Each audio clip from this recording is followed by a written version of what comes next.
एक एक एक एक प्रांत में तो ये तीसरे नंबर की पार्टी है और देश का प्रधानमंत्री बन जाएंगे। इनकी क्या हैसियत है कि विपक्षी पार्टियों को एक करेंगे, कभी लालू के साथ, कभी बीजेपी के साथ, कभी फिर लालू के साथ, कभी कांग्रेस के साथ, कभी कांग्रेस के खिलाफ, कभी फिर बीजेपी के साथ, फिर कभी तो भ्रष्टाचार के खिलाफ हम लड़ेंगे।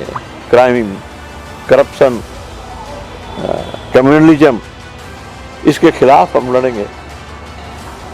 और करप्शन के गोद में जाकर बैठ गए।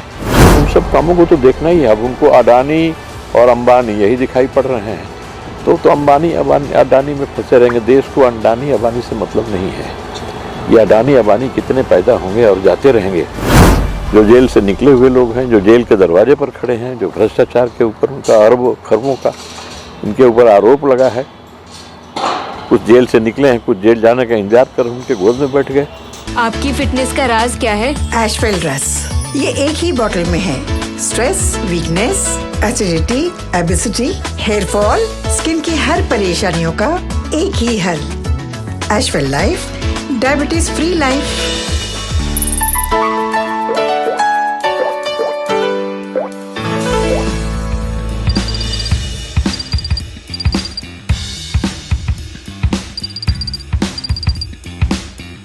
बिहार के मुख्यमंत्री नीतीश कुमार इन दिनों दिल्ली दौरा पर है। लगातार विपक्ष को एक करने में लगे हैं, तो वहीं लगातार विपक्ष के नेताओं से मिल रहे हैं। इन तमाम मुद्दों पर चर्चा करेंगे। हमारे साथ बात करने के लिए अमरेंद्र सिंह हैं, बीजेपी से पूर्व मंत्री रहे हैं बिहार के, जुड़ेंगे, बात करेंगे। सर, कैसे देखते हैं लगातार विपक्षों को एक कर रहे हैं, तमाम बड़े नेताओं से मिल रहे हैं विपक्ष के?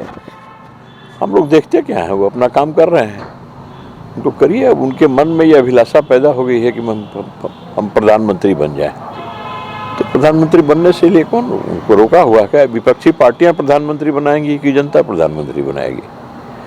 एक एक एक एक प्रांत में तो ये तीसरे नंबर की पार्टी है और देश का प्रधानमंत्री बन जाएंगे। इनकी क्या हैसियत है कि विपक्षी पार्टियों को एक करेंगे और सब इनकी बात मान लेंगे, इनको प्रधानमंत्री बना देंगे? नहीं, ऐसा होने का है क्या?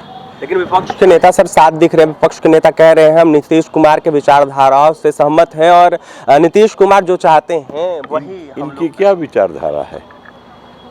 कभी लालू के साथ, कभी बीजेपी के साथ, कभी फिर लालू के साथ, कभी कांग्रेस के साथ, कभी कांग्रेस के खिलाफ, कभी फिर बीजेपी के साथ, फिर कभी तो भ्रष्टाचार के खिलाफ हम लड़ेंगे। क्राइम, करप्शन, कम्युनलिज्म, इसके खिलाफ हम लड़ेंगे। और करप्शन के गोद में जाकर बैठ गए। जो जेल से निकले हुए लोग हैं, जो जेल के दरवाजे पर खड़े हैं, जो भ्रष्टाचार के ऊपर उनका अरबों खरबों का इनके ऊपर आरोप लगा है, कुछ जेल से निकले हैं, कुछ जेल जाने का इंतजार कर उनके गोद में बैठ गए। तो इनकी क्या विचार, यही विचारधारा है ना? ये विचारधारा तो अच्छा है। इन लोगों ने जो नरेंद्र मोदी को जो पीच दिया है, भ्रष्टाचार का पीच, उस पर बीजेपी को अब बैटिंग करने का अवसर मिल गया। तो भ्रष्टाचार के खिलाफ इस देश में युद्ध होगा और उस युद्ध में भारतीय जनता पार्टी तो नेतृत्व कर रही है भ्रष्टाचार के खिलाफ जंग का। उस युद्ध में जनता भाजपा के साथ है और सब दिखाई पड़ रहा है। राहुल गांधी की सदस्यता खत्म होने के बाद नीतीश कुमार फिर से एक बार एक्टिव मोड में दिख रहे हैं। अब देखिए, उनकी सदस्यता खत्म हो गया कि उनका सदस्यता रहे, इससे कोई देश को मतलब नहीं है। तो ऐसे सवालों का हम लोग जवाब भी नहीं देते। उनकी सदस्यता रहे कि नहीं रहे, ये उनका विषय है। सर, अंतिम सवाल रहेगा सर, लगातार विपक्ष नेता ये बयान दे रहे हैं कि देश में महंगाई है, बहुत सारा मुद्दा ऐसा है जो बीजेपी सरकार कुछ नहीं कर पा रही है इस पे, और कहीं ना कहीं अडानी और अंबानी जैसे उद्योगपतियों को संरक्षण दे रही है। इसको देखते हुए बिहार, पूरे देश की जनता कहीं ना कहीं बीजेपी को खार फेंकना चाहती है, ऐसा लगातार विपक्ष के नेता कह रहे हैं। देखिए, महंगाई तो घटती बढ़ती रहती है और हर किसी का आज में जनता इस बात को जानती है। महंगाई बढ़ेगी, फिर महंगाई घटेगी। सरकार की अपनी अर्थनीति होती है और जनता जिस अर्थनीति को कबूल करती है, जनता जिस अर्थनीति में रुचि रखती है, वही अर्थनीति भारतीय जनता पार्टी को स्वीकार्य है और उसने उस अर्थनीति को लागू किया है। तो ऐसे में पूंजीपति, ऐसे में उद्योगपति, बाकी लोग भी तो रहेंगे ना, कि नहीं रहेंगे? आखिर कैसे होगा काम देश का? कौन चलाएगा उद्योग? कौन करेगा व्यवसाय? सरकार तो सब कुछ नहीं कर सकती। सरकार तो उद्योग और व्यवसाय चलाने के लिए नहीं होती है। सरकार उसको संरक्षण देने के लिए होती है। उद्योग और व्यवसाय को बढ़ावा देने के लिए होती है, और देश के लोग आगे बढ़ते हैं उस क्षेत्र में और सरकार के संरक्षण में उसमें अच्छा काम करते हैं, और उस व्यवसाय और उद्योग के कारण रोजगार के नए नए अवसर पैदा होते हैं। आर्थिक क्षेत्र में भी देश को मदद मिलती है, आर्थिक दृष्टि से देश की आय में वृद्धि होती है।